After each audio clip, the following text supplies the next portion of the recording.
Cinder V burned. Above its atmosphere, a dozen starships blinked out like dying embers, silenced mid-transmission. In the orbital command chamber, tension crackled louder than any alarm. Holograms glitched across the council dais as multiple languages shouted over each other, clipped syllables, ultrasonic chirps, throat-clicking consonants. Varix of the Saurian delegation didn't raise his voice. He simply let the chaos wash past as he tapped a button on the holodable. One word flared in bold Terran glyphs. Project Valiant. The chamber froze. A diplomat from the Athari leaned forward, her gelatinous form pulsing with unease. You can't be serious. I am, Varix replied. Cinder V is collapsing. Your fleets are gone. Your vaunted AIs are blind. We're out of time. A Tharuan general snarled. You want to wake up those things? They're humans, Varix said. Soldiers. Proven ones. Unlike your wet lab tacticians or holosim graduates. And war criminals, the Athari snapped. General Akren, who had been silent until now, finally spoke. His voice was like crushed gravel. They didn't lose. The council chamber dimmed. No further protests came. The vote passed, narrowly. The cryochamber was buried under 2 kilometers of lunar regolith. When the power grid activated, ancient generators hummed to life for the first time in nearly 3 centuries. The lead pod hissed open. Major Elias Granger's lungs spasmed. Air hit like knives. He staggered forward, naked except for medical mesh. Frost clung to his eyelashes, melting as his eyes adjusted to sterile light. He blinked once. The last thing he remembered was the burning oil fields of Europa and the screaming. Always the screaming. Now silence. A sharp voice interrupted. Major Granger. I'm Commander Varix. You're on Luna Prime. Year 2705. Granger coughed. I was expecting a coffin. You were cryopreserved. Strategic Archive personnel. Varix handed him a thermal robe, looking at him like a recovered relic. Elias stared down at his calloused hands. Same scars. Different century. Varix tapped a control panel. Dozens of pods illuminated around them. You were not alone. I never was, Granger murmured. Understand, Varix said carefully. You and your unit are not here by popularity. The council debated this decision. Bitterly. Elias pulled on the robe. Debate's over. You opened the box. Varix hesitated. We require your expertise on Cinder V. The enemy is the Zarn Dominion. Hive-based. Biological weapons. You'll be autonomous. That means you're afraid of what we'll do, Elias said flatly. The Saurian didn't flinch. We're more afraid of what the Zarn will do if you fail. 37 minutes later, Granger walked through the awakening chamber. Rows of pods steamed. The names were still etched in paint, now cracked and dulled by time. Kowalski. Ramirez. Deeks. Yamada. 12 in all. He paused at the last pod, Sergeant First Class May Kowalski. The pod blinked green. Active. The lid opened with a mechanical sigh. She sat up coughing, eyes flashing. Jesus, she rasped. That was the worst nap in history. Granger offered her a hand. Welcome to the future, May. She took it. Still got 2 arms. That's a good start. The debriefing room was too clean. Too bright. Walls pulsed with soft bioluminescent light. Elias sat at the head of the table, his team seated around him, wrapped in rough gray uniforms they'd been issued post-revival. A hologram of Cinder V flickered into view. Red icons swarmed across the surface. This is the situation, Varix explained. The Zarn have breached planetary defenses. The USS forces are retreating. We've lost orbital superiority and half the surface. What's left? Kowalski asked. 3,000 civilians in underground shelters. Maybe 1,500 combat personnel. Scattered. Cut off. Ramirez frowned. What kind of troops? Varix hesitated. Primarily non-human auxiliaries. Automated defense networks. Long-range drones. Robots, Deeks muttered. Figures. Granger leaned forward. Why us? Because they're dying. And you're the last ones who know how to fight when everything else fails. He stood and faced the team. You're being deployed in 12 hours. Gear requisitions are underway. You'll be operating independent of chain of command. May whistled. They're really desperate. Ramirez asked the question on everyone's mind. And after? When we've done the job? Varix didn't answer directly. You were thawed because you are useful. What happens next depends on performance. Granger's voice was quiet but sharp. Then let's make it worth it. Later, alone in the makeshift barracks, Granger sat on his bunk and stared at an old analog wristwatch he'd hidden in his cryopod. Its face was cracked, the hands frozen at 3:17. He clicked it once. Nothing. Dead. Behind him, Ramirez stirred. Can't sleep? We were dead, Granger said. We just forgot. Ramirez sat across from him. They say the Zarn kill without touching you. Just break your head from the inside. Then we stay out of our heads. That's always been your specialty, Ramirez said with a tired smile. Granger didn't return it. No. My specialty was surviving everyone else. Outside the chamber, Varix watched the security feed. 12 humans. Old warriors in a new age. He spoke softly into his recorder. Project Valiant has been reactivated. Status unstable. Capable. Dangerous. But maybe, just maybe, exactly what we need. The feed crackled briefly, and he caught Elias glancing at the camera. Not just glancing. Staring. As if he knew. As if he remembered what it meant to be watched, and didn't care. Varix ended the recording. The countdown to deployment had begun. Cinder V hung low on the observation deck, veiled in smoke and orbital debris. Fragmented signals pulsed from the surface, distress calls, corrupted transmissions, silent screams embedded in static. In the staging bay, Granger tightened the straps on his vest. The armor was alien issue, too light, too smooth. No bite. He missed the feel of plated steel and Kevlar, things with weight, purpose. Kowalski approached, inspecting her rifle. No recoil. No soul. Too clean, Granger agreed. She smirked. I brought the dirty. He didn't ask how she'd managed to smuggle C-12 explosives from a restricted locker. He simply nodded. Across the bay, Ramirez reassembled a field kit beside Deeks, who had scavenged an antique scope and duct-taped it to a laser rifle. Got tired of the smart aim correcting for me, Deeks said. I liked my shots wild. Granger scanned the rest of his team.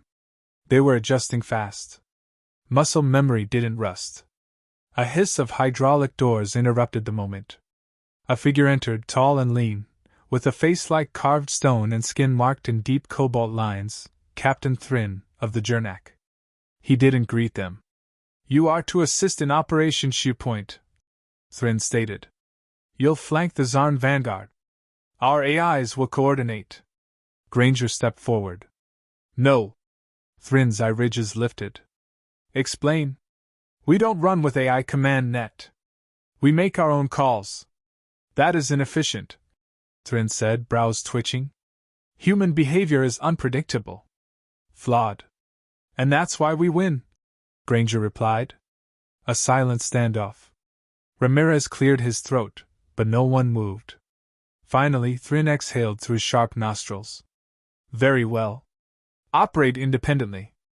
But do not interfere with main force directives. He turned and left without another word.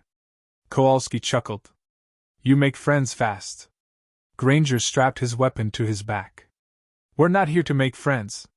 In the simulation hall, they were given a taste of modern warfare. Holograms flickered, USS infantry in clean formations, synthetic drones slicing through jungles, shield grids adapting in real time. Predictable, Kowalski muttered. Efficient, not effective, Granger added. They're betting on control. But war's never been clean. The next sequence showed Zarn tactics. Swarms descending in silence. Spiked limbs piercing alloy. Bioacid seeping into hulls. Then a static-laced feed, soldiers dropping their weapons, staring blankly as their minds unraveled. No wounds. No fight. Ramirez squinted. What are they doing to the brains? Something new, Granger said. That's not fear. That's override. Later that day, the team trained in the gravity range. USS soldiers watched from behind reinforced glass. A Varan medic murmured. They train like animals. The Valiants moved fast and brutal, rolling through obstacles, executing silent takedowns, setting tripwires with scavenged wire and scrap. Kowalski tackled Deeks behind a barrier, mock slashing his throat. Ramirez patched a simulated wound while barking orders. Yamada calibrated a trap, rigging a shock mine with stripped wiring. None of it looked elegant. It looked primal. Commander Varix arrived mid-session, hands clasped behind his back. He watched Granger gut a holographic Zarn with a carbon blade, then toss a fake grenade over his shoulder without looking. Primitive, said the Varan again. No, Varix replied. Precise. After the run, Granger approached Varix, sweat glistening under harsh lights. Tell me about these mind stunners. What are they doing to our people down there? Varix hesitated. We don't know. The Zarn developed a biotechnic weapon, possibly psychic or neurochemical. It disables combatants before contact. Breaks minds? Yes. Then we can't let them see us coming. The war room briefing was minimal. Coordinates, terrain, no air support. The USS wanted a deep push through the Lassen Trench, fortified ground crawling with Zarn forward scouts. Thrin's strategy was textbook, push with drones, mop up with light infantry. It would collapse before it reached the midline. Granger offered an alternative. We insert at night. No lights. No drones. Smoke cover, foot patrol. Breach the ridge from below. A USS lieutenant scoffed. You think that'll work? I know it will, Granger said. Silence. Akren, the Theron general, leaned forward. You have command of your unit. No interference. Granger nodded. Good. We'll show you how we did it back when wars were lost by inches. The drop ship rattled through atmosphere. Inside, Granger's team sat in silence, their weapons cradled like old friends. The quiet wasn't fear. It was focus. Deeks broke the silence. Feels like the Sudan run. Ramirez nodded. Except we're not fighting people this time. Everything bleeds, Kowalski said. Doesn't matter what it speaks. Granger looked out the viewport as the charred surface of Cinder V rose to meet them. The forests were scorched. The rivers ran black. The only light came from distant fires and the faint shimmer of orbital wreckage. He touched the hilt of his blade, then glanced down at a photo tucked inside his vest. 4 soldiers from a war long past, arms around each other, faces young and defiant. Gone now. But not forgotten. The ship shuddered as it landed. Granger stood. Time to remind the galaxy why they buried us in ice. Outside, wind howled through the broken trees. The ground was soft with ash, the air sharp with static. The Valiants moved without sound, ghosts in the night. Granger signaled, spread formation. Up ahead, something clicked. Ramirez held up a hand. Movement. Shapes flickered between ruined structures, kite and glistening, limbs bristling with spines. Zarn scouts. Granger gestured. They split into 3 pairs. Deeks took the high ledge. Yamada circled left. Kowalski rigged an entry point. A Zarn moved into the open, tall, narrow-eyed, fluid. It paused, as if sniffing the air. Too late. The trap snapped. Flame ignited.